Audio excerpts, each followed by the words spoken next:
तो BS 1, 2, 3 निर्णय लिया है कैबिनेट ने कि कोई वाहन BS 1, 2, 3 का NCR में नहीं चलेगा और उसको स्क्रैप करना होगा, कहीं भेज भी नहीं सकते आप उसको। तो ये निर्णय कैबिनेट ने ले लिया। पुलिस के जो परिसर होते हैं वहां भी जो गाड़ियां हम पकड़ते हैं, कहीं किसी की चोरी की होगी, कहीं किसी का कोई डिफॉल्ट होगा और गाड़ियां छुड़वाने आते नहीं हैं और परिसर पूरे रहते हैं पुरानी गाड़ियों के, उनको डिस्पोज करना चाहिए। कार्बन डाइऑक्साइड भी छोड़ती है गाड़ियां, कार्बन मोनोऑक्साइड भी ज्यादा छोड़ती है। 40% हमारे इस प्रदूषण फैलने वाली सिर्फ इन पुराने वाहनों पर। हमारा फॉरेस्ट डिपार्टमेंट से खूब डट करके मेहनत भी करता है, पेड़ भी लगाते हैं, लेकिन पेड़ लगाने के फंक्शन किए जाते हैं साल भर में, विद्यालय लगाते हैं, संस्थाएं लगाती हैं, NGO लगाते हैं, वन विभाग को लगाता है, लेकिन दुर्भाग्य क्या है, वो पेड़ लगाने के बाद जीवित नहीं बचते। इन पेड़ों को लगाने के बाद संकल्प लेना है कि इसकी सुरक्षा भी करनी है हमको। सुरक्षा नहीं की तो फिर कागजी कार्रवाई हो जाएगी, मीडिया में अखबार छप जाएगी, क्योंकि बिजली का विभाग मेरे पास है, इसमें भी जितने थर्मल पावर हाउस है उसमें प्रदूषण होता है, धुआं निकलता है, कोयला जलता है। तो हमने उसको भी ठीक करने के लिए अब सौर ऊर्जा या पानी से बनने वाली ऊर्जा और आगे आ रहा न्यूक्लियर ऊर्जा, इनको ज्यादा प्रमोट करेंगे ताकि थर्मल जितनी आवश्यक है उतनी ही बनाए कि भारतवर्ष कार्बन डाइऑक्साइड एमिशन में नेट जीरो बाय 2070 तक हम कर लेंगे। टारगेट बहुत बड़ा है, लेकिन इसलिए जरूरी है कि जीवन को सुरक्षित करना। कूड़ा हमारे इकट्ठा होता है, इस कूड़े का निस्तारण करना, और कुछ ना कर सके तो कम से कम डोर टू डोर जो कलेक्शन करके लाते हैं उससे पहले घरों में जो कूड़ा उसका सेग्रीगेशन 4 हिस्सों में करें। कुछ बंद होने के बावजूद ये सब चालू हो रहा है। जब आप लोग इसको बंद करेंगे तब ये पॉलीथीन फ्री गुड़गांव हो सकता है। मैं तो आज से 6-7 महीना पहले अपने महकमे की मीटिंग ली और कहा कि इस पायलट प्रोजेक्ट के तहत सबसे पहले गुड़गांव में पॉलीथीन फ्री करो, सिंगल यूज प्लास्टिक बंद करो। अकेले पॉलीथीन बंद होने से गुड़गांव पर्यावरण ठीक नहीं होने का मेरा आकलन ये है कि 40% फर्क पड़ जाएगा, क्योंकि जहां भी ये इकट्ठा होगा पॉलीथीन उसमें कोई न कोई आदमी आग लगा देता। जितना जहरीला धुआं इस पॉलीथीन का निकलता है शायद किसी का नहीं निकलता। एक पेड़ तो हम मरने के बाद अपने साथ ले जाते हैं जो हमारे जलाने के काम आता है, इसलिए आप 2 पेड़ लगाए, एक अपने लिए, एक आने वाली औलाद के लिए।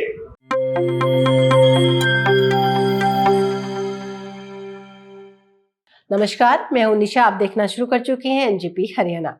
दोस्तों, आज 5 जून को गुरुग्राम में आयोजित राज्य स्तरीय विश्व पर्यावरण दिवस समारोह में बतौर मुख्य अतिथि शामिल हुए केंद्रीय मंत्री मनोहर लाल ने बड़ी बात कही। हरियाणा के पर्यावरण एवं वन मंत्री राव नरबीर सिंह की मौजूदगी में मनोहर लाल ने साफ कहा कि प्रदूषण पर चोट करना सरकार की पहली प्राथमिकता है। इसके लिए BS 1 से BS 3 तक के तमाम वाहन चरणबद्ध ढंग से सड़कों से हटाए जाएंगे। इससे पूर्व मनोहर लाल ने धनकोट में बायो रेमेडिएशन पायलट प्रोजेक्ट का उद्घाटन और MRF परियोजना का शिलान्यास किया। केंद्रीय मंत्री ने NCR में पुराने वाहनों को हटाने, स्क्रैपिंग बढ़ाने और जन भागीदारी से स्वच्छ पर्यावरण बनाने का आह्वान किया। समारोह की अध्यक्षता कर रहे नरबीर सिंह ने पर्यावरण संरक्षण को जन आंदोलन बनाने की पैरवी की। केंद्रीय आवासन एवं शहरी कार्य तथा ऊर्जा मंत्री मनोहर लाल ने अपने विभागों को लेकर भी बड़ी बात कही। आप आगे उनके भाषण में विस्तार से सब बातों को सुन सकेंगे। सेक्टर 102 स्थित लॉ एंड पब्लिक स्कूल परिसर में मनोहर लाल ने जिस मटेरियल रिकवरी फैसिलिटी MRF परियोजना का शिलान्यास किया है, उसके माध्यम से नगर निगम गुरुग्राम द्वारा गुरुग्राम शहर के 177 पार्कों तक शोधित अपशिष्ट जल पाइपलाइन के माध्यम से पानी भेजा जाएगा। मनोहर लाल ने कहा कि अगर प्रदूषण से मुक्ति मिल जाए तो गुरुग्राम दुनिया का सबसे बेहतरीन शहर बन सकता है। दोस्तों, आइए पहले मनोहर लाल को सुनते हैं। आज हमारे साथ वन परिवार राव नरबीर सिंह जी, जो अपने वन एवं पर्यावरण सुरक्षा मंत्री हैं, यहाँ के विधायक मुकेश पहलवान जी, हमारी मेयर राजरानी मल्होत्रा जी, हमारे यहाँ के जिस परिसर में आज हम बैठे हैं लॉ एंड पब्लिक स्कूल, इसके चेयरमैन हैं श्री DV कनेजा जी। यहाँ आने के बाद मुझे एक बात की याद दिलाई गई है कि इस भवन का शिलान्यास भी मेरे द्वारा कराया गया था, वो शासन को करने का समय इसलिए नहीं मिला था कि उन दिनों में चुनाव चल रहे थे, तो भले उससे नहीं आ पाया, लेकिन आज मुझे देख करके बहुत प्रसन्नता हो रही है कि इतना विशाल भवन इस क्षेत्र में लायन पब्लिक स्कूल का आपने बनाया है। मैं आपको बधाई देता हूँ। हमारे यहाँ की सुरक्षा के जिम्मेवारी संभाल रहे कमिश्नर पुलिस गुरुग्राम श्री श्रीवास कविराज जी, पूर्व विधायक रहे श्री सत्यपाल रावता जी, हमारे commissioner corporation Ajay ji, PCCF Shri Navdeep Singh ji, उपस्थित सभी पर्यावरण प्रेमी सज्जनों, भाई बहनों, पत्रकार छायाकार मित्रों, जैसे हमने बताया हर वर्ष पर्यावरण दिवस के नाम पर कार्यक्रम सब जगह होते हैं, हर बार होते हैं। पिछली बार भी हमारा कार्यक्रम जो घाटा गाँव है, वो जाता गाँव के पास 14 रुपये का कार्यक्रम तो हमने आया, कुछ बातें साझा की। आज फिर क्योंकि कोई ना कोई कार्यक्रम कहीं ना कहीं रहना चाहिए, तो मुझे हर बार पर्यावरण के बारे में चिंता होती है तो गुरुग्राम की होती है। इसलिए नहीं कि कोई एक पेड़ लगाना, 2 पेड़ लगाना, 10 पेड़ लगाना, बल्कि जैसे राम रणवीर जी ने कहा कि गुरुग्राम शहर हमारा एक icon city of the country, देश विदेश की दुनिया के लोग यहाँ आते हैं। हमारा जो अंतर्राष्ट्रीय हवाई अड्डा है, उससे निकटतम सबसे बड़ा कोई शहर अगर है तो मैं दिल्ली को नहीं मानता, मैं गुरुग्राम को मानता। Gurugram is more nearer to airport then Delhi sir.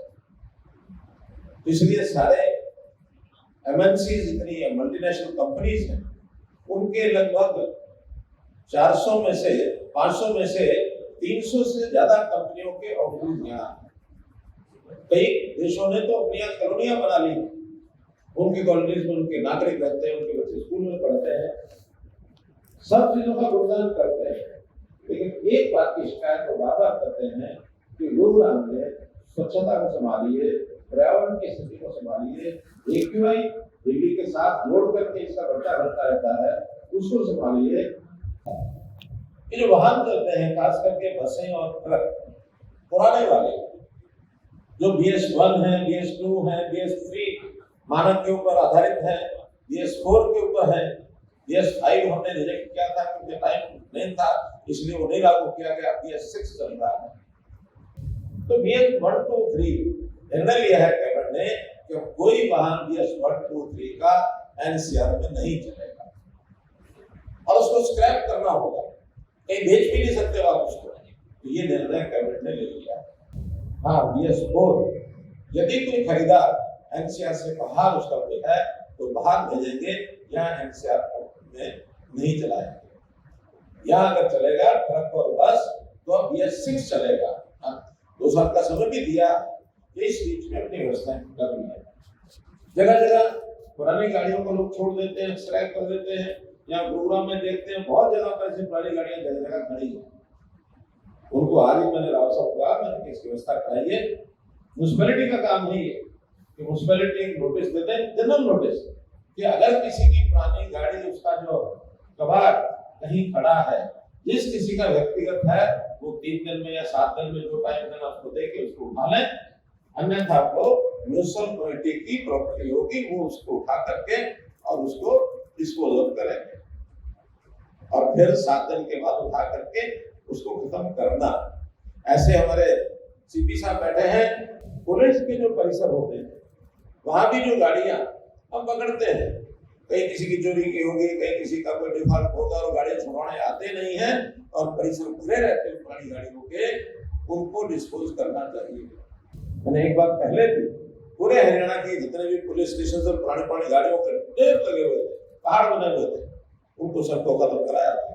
तो फिर से आपके माध्यम से पूरे हरियाणा के लोगों को कहूंगा कि पुलिस के लोग ऐसे जो कबाड़ वाहन हैं उनको डिस्पोज ऑफ करेंगे, उसका फोटोग्राफी लीजिए और उसका कोर्ट में भी लिख के दे दीजिए। कई बार इनको तो कोर्ट प्रॉपर्टी होती है, केस चल रहा होता है, तो उसमें पेश करना पड़ता है, उसका फोटो पेश करना पड़ता है। आज फोटो ले लीजिए, लिख के दे दीजिए कोर्ट में कि हमारे पास ऐसे कबाड़ पड़े हैं, पर्यावरण के लिए भी ठीक नहीं है, हमारी जगह भी तंग पड़ी है और उसको रिसाइकल करेंगे। और हो सकता है कोई अच्छे वाहन हो, पुराने पड़े हैं, उसको ऑक्शन करिए, ऑक्शन करके उस पैसे को और सरकारी खजाने में जमा करेंगे। अब पर्यावरण को सुरक्षित रखना है तो जिम्मेदारी जहाँ सरकार की है वहाँ लोगों की खुद भी है। ये जो धुआं है, कार्बन डाइऑक्साइड भी छोड़ती है गाड़ियां, कार्बन मोनोऑक्साइड भी ज्यादा छोड़ती है। 40% हमारे इस प्रदूषण की जिम्मेदारी सिर्फ इन पुराने वाहनों पर है। अब है कंस्ट्रक्शन में भी धूल मिट्टी उड़ती है और जो वहां की मशीनरी चलती है उसका भी प्रदूषण पर बहुत बड़ा असर होता है। लगभग ऐसा माना जाता है कि 30% से ऊपर केवल कंस्ट्रक्शन के काम से होता है। इसमें भी हमारा जो शहर है ये रियल एस्टेट डेवलपर्स का शहर है, कंस्ट्रक्टर्स का शहर है। बहुत काम बिल्डिंग बहुत बन रही है, उनको भी ध्यान कराइए कि हमको इसको कैसे ठीक करना है, पानी का छिड़काव करना है, ऐसी टेक्नोलॉजी लाइन में धूल न उड़ती है। और म्युनिसिपल कॉर्पोरेशन वाले ये जो स्वीपिंग मशीन है, रोड स्वीपिंग मशीन, इनका ज्यादा उपयोग करें ताकि एक बार जो रेत सड़क पर आया है उसको हम ऐसे ही सड़कों के इधर उधर ना करें, बल्कि उसको स्वीपिंग के माध्यम से सब करें। और ये रेत जो सब होता है इसको अगर इकट्ठा कर लिया, पता नहीं आज ये पैसा कमाते हैं कि नहीं कमाते हैं, उस रेत में से बेच करके पैसा भी कमा सकते हैं। यदि वो जीवन भर जिंदा रहने का अधिकार तब मिल सकता है जब वो कम से कम जीवन में कितने पेड़ लगाए, 14 पेड़ लगाए। 14 पेड़ तो हम अपनी छोड़ी हुई कार्बन डाइऑक्साइड को उसको ऑब्जॉर्व करने के लिए लगा रहे हैं। ध्यान रखिए, हमारे इर्द गिर्द जो जानवर पशु ये भी कार्बन डाइऑक्साइड छोड़ते हैं। अब वो तो पेड़ लगा नहीं सकते, उनके हिस्से के भी पेड़ हमको लगाने पड़ेंगे। इतना बड़ा ये वृक्षारोपण का जो सारा कार्यक्रम चलता है, हमारा फॉरेस्ट डिपार्टमेंट से खूब डट करके मेहनत भी करता है, पेड़ भी लगाते हैं। लेकिन पेड़ लगाने के फंक्शन किए जाते हैं साल भर में, विद्यालय लगाते हैं, संस्थाएं लगाती हैं, एनजीओ लगाते हैं, वन विभाग खुद लगाता है। लेकिन दुर्भाग्य क्या है, वो पेड़ लगाने के बाद जीवित नहीं बचते। और जीवित बचने की जो दर है, हमारे पीसीसी में बैठे हैं, मेरी जानकारी के हिसाब से 7% ही जिंदा रहने की दर है। क्या है? 10 से कम। अब वो थोड़ा सा सुरक्षित भाषा में बोल रहे हैं, 10 से कम है। अब 7 तो 10 से कम है ही है, फिर भी गुंजाइश ले रहे हैं, शायद 9 भी हो जाता है। 7 नहीं है, 10 है। 90% समाप्त मर जाते हैं अपने, यानी 1 साल के अंदर इन पेड़ों को लगाने के बाद संकल्प लेना है कि इसकी सुरक्षा भी करनी है हमको। सुरक्षा नहीं की तो फिर कागजी कार्रवाई हो जाएगी, मीडिया में अखबार छप जाएगी, पत्र समाचार छप जाएगा कि फला आदमी ने पर्यावरण दिवस पर पेड़ लगाया। अब संयोग से ये जो पर्यावरण दिवस आता है दक्षिण के लिए ठीक है, विदेशों के लिए ठीक है, लेकिन उत्तर भारत के लिए ठीक क्यों नहीं है? 5 जून आता है क्योंकि भयंकर गर्मी होती है वहां। तो दक्षिण भारत में धीरे धीरे मानसून का अब शुरू हो गया है। केरल में, तमिलनाडु में अब मानसून आ चुका है। वहां जून के पहली तारीख के आसपास ये मानसून आता है। वहां पेड़ लगाओगे तो आप उगेंगे। वैसे भी हरियाली वहां अच्छी है, हमारे हरियाली कम है, तो जून का महीना पेड़ के मरने का एक बहुत खतरनाक महीना होता है। तो पेड़ लगाओ, उसको इस महीने में सुरक्षित भी रखो कि किसी भी चीज से प्रदूषण होता है और पर्यावरण बिगड़ता है, उस चीज को हमको भी रोकना है और दूसरों को भी रोकने देना है, वरना विश्व के ऊपर एक बहुत बड़ा संकट कल को आ सकता है। जो गतिविधि हम चला रहे हैं अपने जीवन को ठीक करने के लिए, वाहन चला रहे हैं, इवन हम जो बिजली पैदा कर रहे हैं, क्योंकि बिजली का विभाग मेरे पास है, इसमें भी जितने थर्मल पावर हाउस है उसमें प्रदूषण होता है, धुआं निकलता है, कोयला जलता है। तो हमने उसको भी ठीक करने के लिए अब सौर ऊर्जा या पानी से बनने वाली ऊर्जा और आगे आ रहा न्यूक्लियर ऊर्जा, इनको ज्यादा प्रमोट करेंगे ताकि थर्मल जितनी आवश्यक है उतनी ही बनाएंगे। थर्मल की आवश्यकता जरूर पड़ती है क्योंकि थर्मल और न्यूक्लियर ये 24 घंटे बिजली मिलती है प्लांट से, बाकी कोई भी 24 घंटे मिलती नहीं। सूर्य केवल दिन में मिलेगी, वायु की ऊर्जा से केवल हवा चलेगी तब हमको मिलेगी। तो इस प्रकार जो स्रोत है, स्थायी स्रोत, वो हमारा या तो सोलर है, ये न्यूक्लियर है और या फिर थर्मल है। तो थर्मल धीरे धीरे कम करना, न्यूक्लियर को बढ़ाना और इसके विकल्प के रूप में सौर ऊर्जा इसको स्टोर करना, उसको बैटरी स्टोरेज, पंप स्टोरेज, ये बड़े बड़े यही प्रोजेक्ट लगाए जा रहे हैं।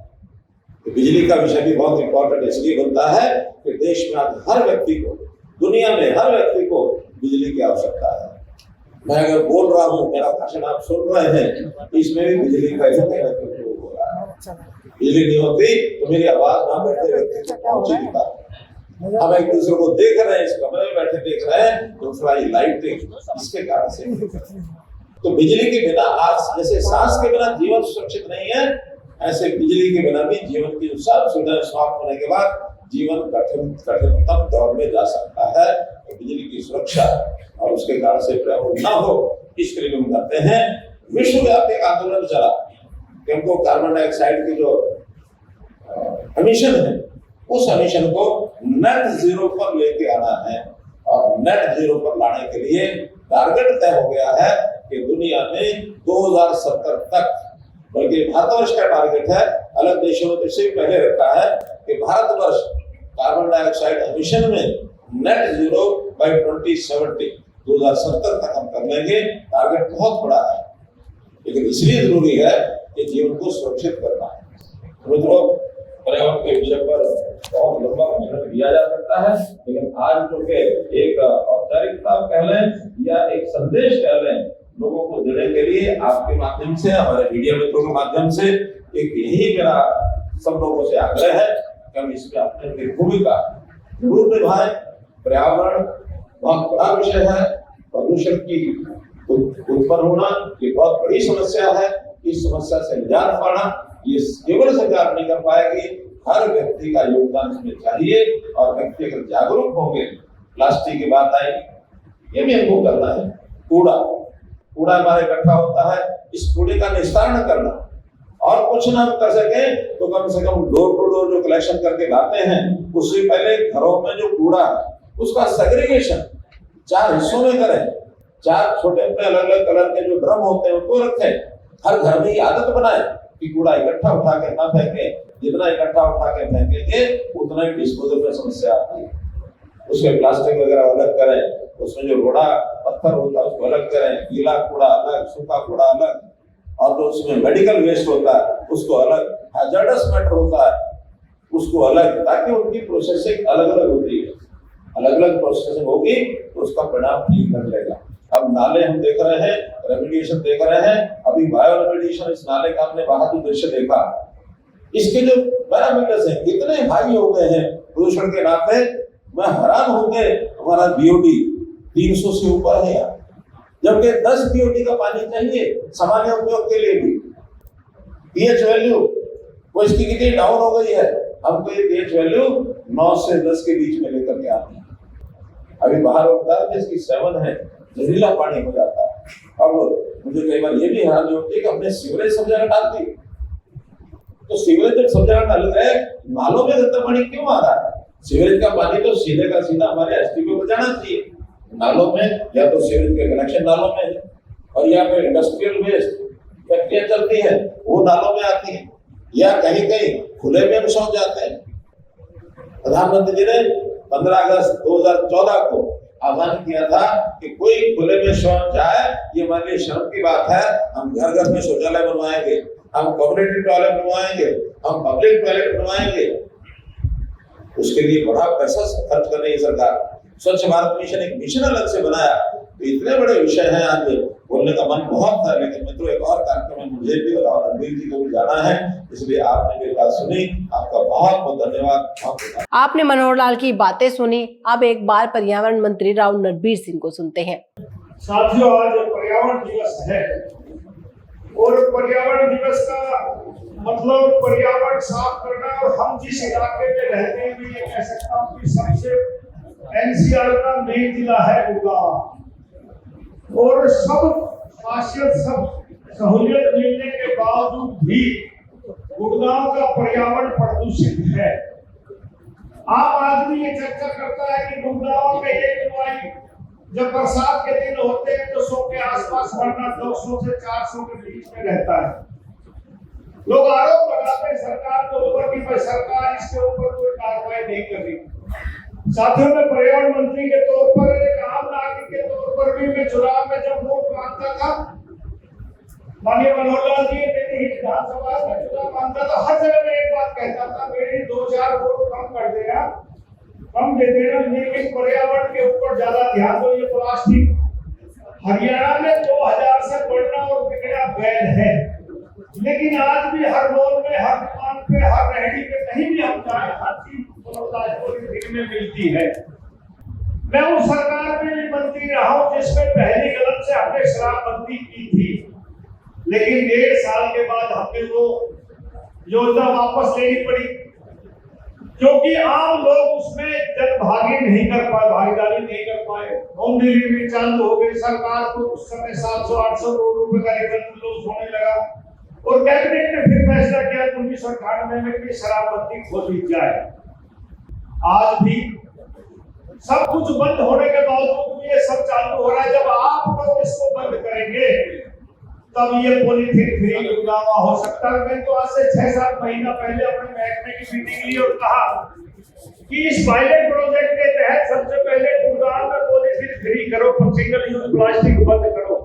लेकिन खूब कोशिश करने के बावजूद महकमे में कितने आदमी होते हैं, सरकारी कर्मचारी कितने होते हैं, जब तक आपकी सहभागिता नहीं होगी ये पर्यावरण पूरा गुड़गांव में ठीक नहीं हो सकता। अकेले पॉलीथीन बंद होने से गुड़गांव पर्यावरण ठीक नहीं होने का मेरा आकलन ये है कि 40% फर्क पड़ जाएगा, क्योंकि जहां भी ये इकट्ठा होता पॉलीथीन, उसमें कोई न कोई आदमी आग लगा देता। जितना जहरीला धुआं इस पॉलीथीन का निकलता है शायद किसी का नहीं निकलता, वो वायुमंडल में काला धुआं घूमता रहता है। बरसात पड़ती है, वही काला धुआं नीचे आता है बुलडोजरों के जाने के जरिए। और कहीं भी हम घर में, तो हमारी माँ, बहन, बेटियां या जो सब जिनके यहाँ पेड़ काम करती हैं, वो पॉलीथीन का बैग जाता, पुरानी सब्जी काट के उसके गांठ मार के डालते थे। 90% सीवर चौक का कारण भी ये पॉलीथीन का बैग है। और साथियों, मुझे भी साइंटिस्टों ने बताया कि पॉलीथीन का बैग आप जहां धरती में गाड़ दोगे, कहीं भी इकट्ठा करके एक कोने में लगा दो शहर के में, तो इसको गलने में 450 साल लगते हैं। पतले से पॉलीथीन बैग को 450 का मतलब ये है साहब का कि एक जनरेशन 25 साल में बदल जाती है। 18 जनरेशन गुजर जाएंगे एक पॉलीथीन के बैग को गलाने में। तो कितना पर्यावरण प्रदूषित कर रहे हैं, ये सोचनीय विषय है। आज के इस शुभ अवसर पर बहुत से लोग पेड़ लगाते हैं। मैं कहता हूँ ये विश्व पर्यावरण दिवस है। हिंदुस्तान में भी पेड़ लगाना इस 5 जून को जरूरी नहीं, क्योंकि बहुत आग पड़ती है हमारे दुनिया के मुल्कों में। जो ठंड होती है उसके हिसाब से पर्यावरण दिवस मनाया जाता है, लोग पेड़ लगा देते हैं। मैंने महकमे को कहा कम से कम 5 जून को पेड़ लगाओ, ज्यादा पेड़ मत लगाओ। और पेड़ जुलाई के महीने में, अगस्त के महीने में जब 2-3 बारिश पड़ जाए और धरती की भक्ति निकल जाए, तब आप पेड़ लगाओ ताकि वो सर्वाइव कर पाए। और मोदी जी ने भी नारा दिया कि एक पेड़ मां के नाम। और मैं जो ये कहता हूँ, हम तकरीबन लोग हिंदू धर्म से ताल्लुकात रखते हैं। एक पेड़ तो हम मरने के बाद अपने साथ ले जाते हैं, जो हमारे जलाने के काम आता है। इसलिए आप 2 पेड़ लगाए, एक अपने लिए, आने वाली औलाद के लिए, जो छाया में पड़ सके, उसका वायु ऑक्सीजन ले सके, उसके फल फ्रूट खा सके, ताकि आने वाली नस्लों को अच्छे वातावरण में जीने का अवसर मिल सके। आप सब लोग आए, आपका बहुत बहुत आभार। दोस्तों, आपने दोनों नेताओं की बातें सुनी। हम आपको यह भी बता दें कि इस अवसर पर गुरुग्राम के विधायक मुकेश शर्मा, गुरुग्राम की मेयर राजरानी मल्होत्रा, भाजपा जिला अध्यक्ष सर्वप्रिय त्यागी, पूर्व विधायक सत्यप्रकाश जरावता, पुलिस आयुक्त शिवास कविराज, गुरुग्राम निगम आयुक्त Pradeep Dahiya, principal chief conservator of forest doctor Navdeep Singh, Haryana राज्य प्रदूषण नियंत्रण बोर्ड के सदस्य सचिव Yogesh, ADC Sonu Bhatt, DCP west Karan Goyal, अतिरिक्त निगम आयुक्त रविंद्र यादव, संयुक्त आयुक्त प्रीतपाल, एसडीएम गुरुग्राम हितेंद्र कुमार, गुरुग्राम मंडल के वन संरक्षक Subhash Yadav, pollution control board के रीजनल ऑफिसर सिद्धार्थ तथा आकांक्षा तंवर व डीएफओ राजकुमार सहित कई अधिकारी मौजूद थे। दोस्तों, आपको प्रदूषण नियंत्रण से जुड़ी हमारी यह वीडियो कैसी लगी, कमेंट बॉक्स में जाकर बताएगा जरूर। नमस्कार।